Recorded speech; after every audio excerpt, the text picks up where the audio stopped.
Hello guys, welcome back to this channel. In today's tutorial, I'm going to show you how you can blur a moving object on InShot.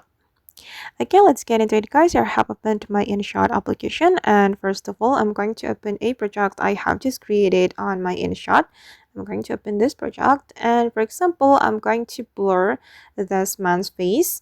And if you want to do that, we can go to the text option and select details.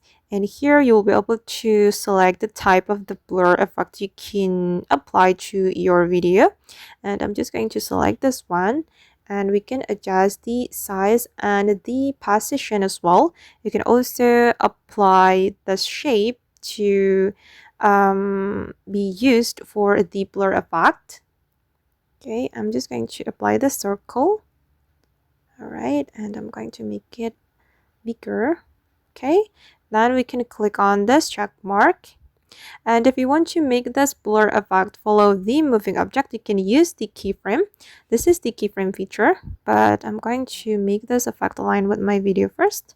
Okay, and let's use this keyframe feature to make the blur effect follow the moving object. I'm going to click on this keyframe.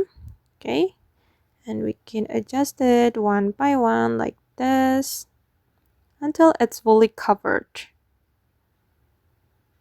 Okay, you can do this one by one until the rest of your video.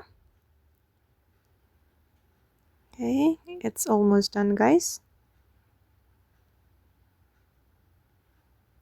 Okay, now it's done, and let's take a look at the final result.